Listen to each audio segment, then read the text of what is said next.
Hello friends, আশা করি প্রত্যেকেই ভালো আছেন। এমকে ট্রেডিংয়ের পক্ষ থেকে আমি গোপাল সবাইকে আরেকবারের নতুন অ্যানালাইসিস ভিডিওতে হার্দিক অভিনন্দন। আগামী সোমবার অর্থাৎ 9 মার্চ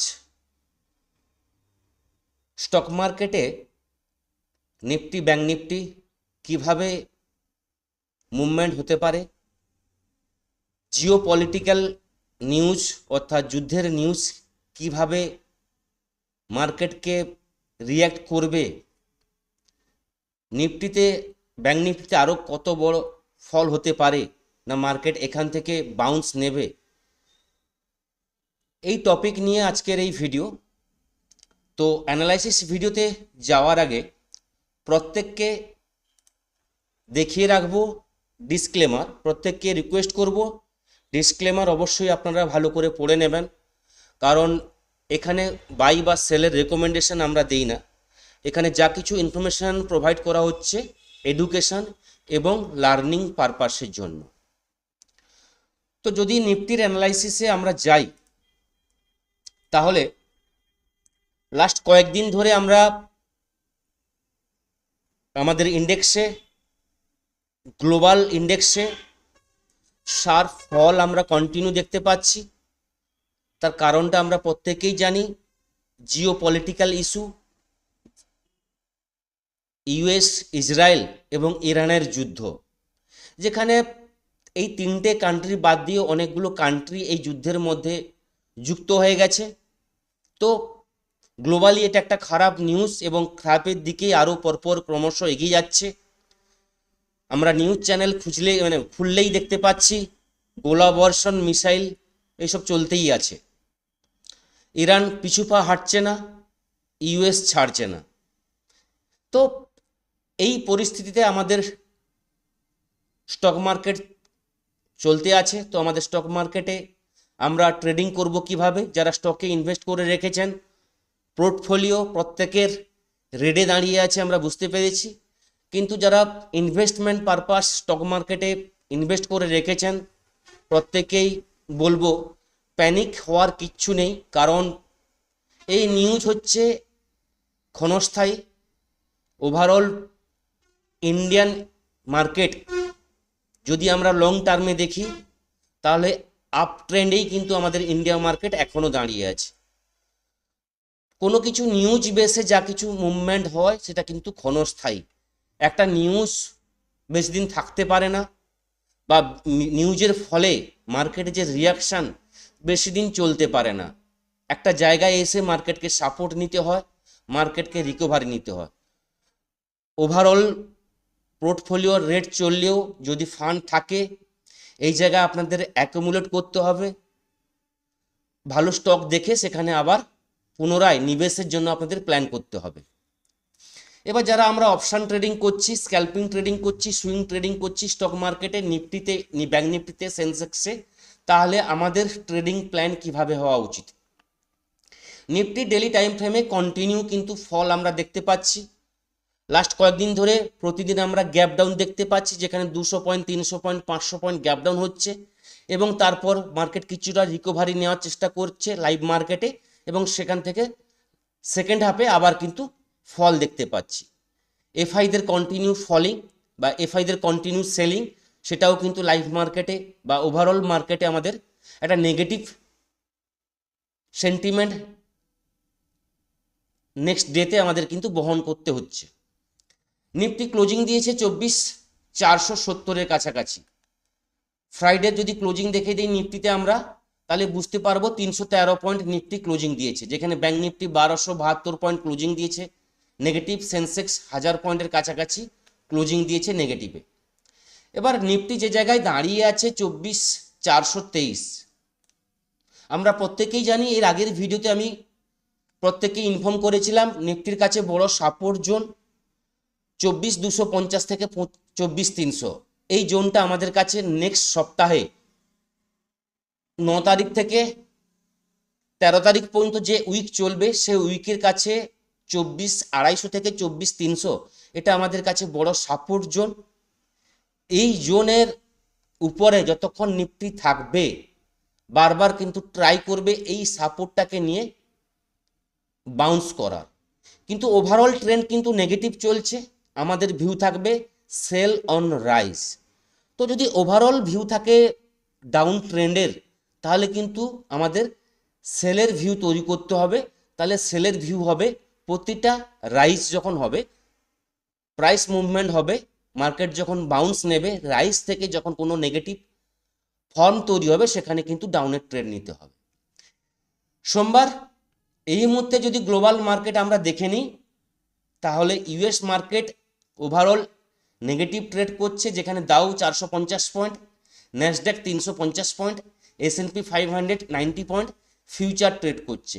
ইউরোপ মার্কেট নেগেটিভ।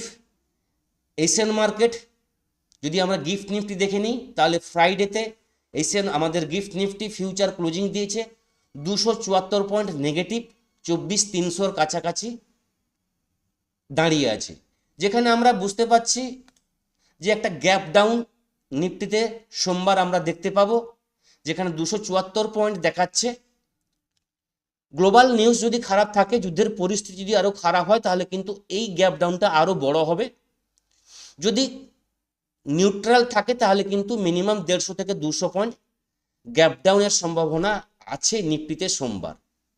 ধরুন যদি 24,300-তে নিফটি ওপেন হয়, যে জায়গায় গিফট নিফটি এখন আমরা দেখতে পাচ্ছি, তাহলে এই জায়গাটায় কিন্তু আমি বলবো এখানে একটা 24,250-কে সাপোর্ট ভেবে একটা আপসাইডের জন্য ট্রেড আমরা নিতে পারি।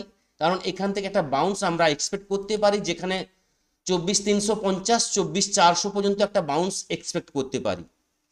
যদি 24,400 20-25-এর উপরে নিফটি ট্রেড করা শুরু করে, তাহলে সেখান থেকে পুনরায় আমরা কিন্তু পজিটিভ ভিউ নিয়ে ট্রেড করব, যেখানে 24,480 24,500 24,550 এই লেভেলগুলো পরপর কিন্তু আমরা ট্রেড করব। যদি গ্যাপ ডাউন ওপেনিং এর পর নিফটি বাউন্স নেয় এবং সেখান থেকে 24,400-র কাছ থেকে 24,350-এর কাছ থেকে আবার পুনরায় ডাউনের দিকে ট্রেড নেয়, তাহলে কিন্তু 24,300 লেভেলটা ব্রেক করার সম্ভাবনা কিন্তু ম্যাক্সিমাম হয়ে যাবে। এবং 24,350 লেভেলটা যদি ব্রেক করে যায়, তাহলে কিন্তু 24,250 24,150 এমনকি 24,000-এর দিকে কিন্তু নিফটি পরপর কিন্তু এগিয়ে যাবে।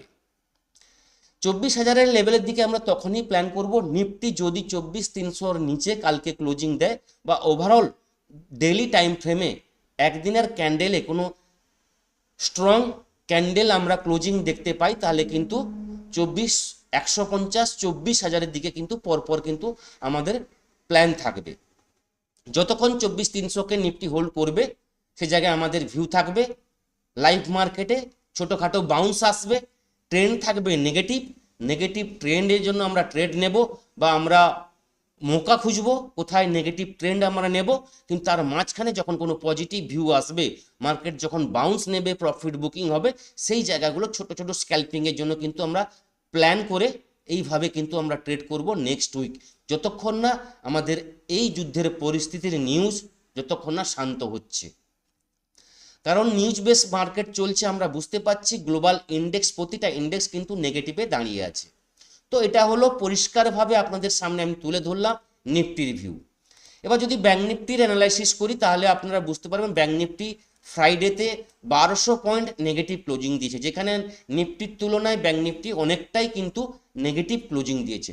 58,000 লেভেলটা কিন্তু ব্রেক করে গেছে এবং ক্লোজিং দিয়েছে 57,783-তে ক্লোজিং দিয়েছে। ব্যাঙ্ক নিফটির ক্ষেত্রেও বলবো বড় সাপোর্ট কিন্তু ব্রেক করে গেছে, যেখানে 58,000 একটা ব্যাঙ্ক নিফটির বড় সাপোর্ট ছিল, সেই জোনটা ব্রেক করে গেছে। তো ব্যাঙ্ক নিফটির কাছে 57,000 57,350 এই লেভেলগুলো কিন্তু ব্যাঙ্ক নিফটির কাছে নেক্সট টার্গেট কিন্তু আমরা দেখতে পাচ্ছি। তো 57,000-এর জন্য আমরা প্ল্যান করব ব্যাঙ্ক নিফটি কালকের ডেটে, অর্থাৎ সোমবার যদি 57,700-এর নিচে ব্যাঙ্ক নিফটি ক্লোজিং দেয়, তাহলে সেখান থেকে কিন্তু 57,000-এর কিন্তু দরজা ব্যাঙ্ক নিফটির কাছে ওপেন হবে। তবে এই উইকে 9 তারিখ থেকে 13 তারিখের মধ্যে ব্যাঙ্ক নিফটিকে 57,700-র নিচে ব্যাঙ্ক নিফটিকে ক্লোজিং দিতে হবে কোনো রেড ক্যান্ডেলে।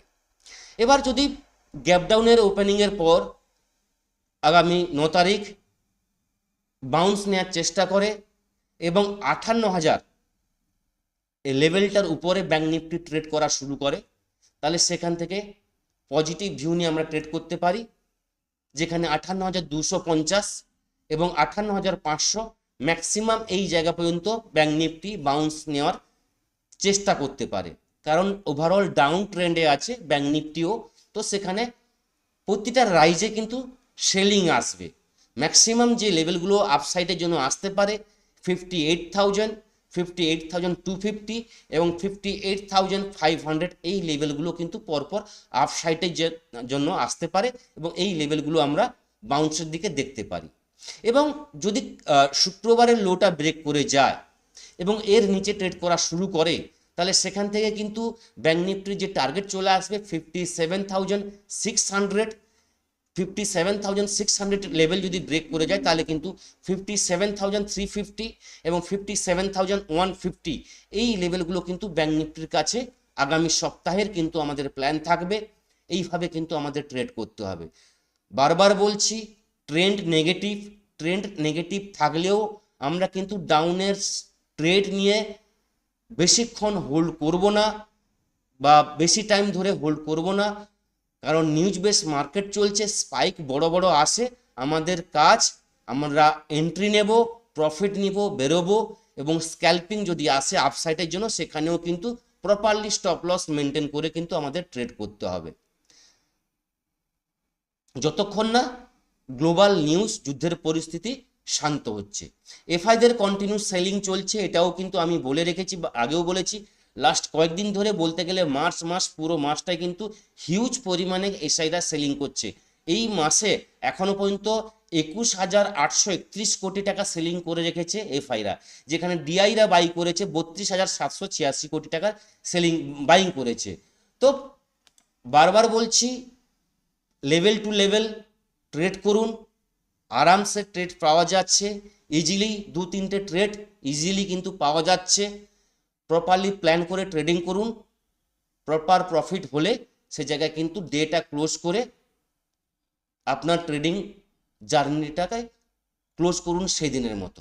তো এই থাকলো কালকের অর্থাৎ সোমবারের ভিউ। নেক্সট ভিডিওতে আবার আপনাদের সঙ্গে আবার দেখা হবে।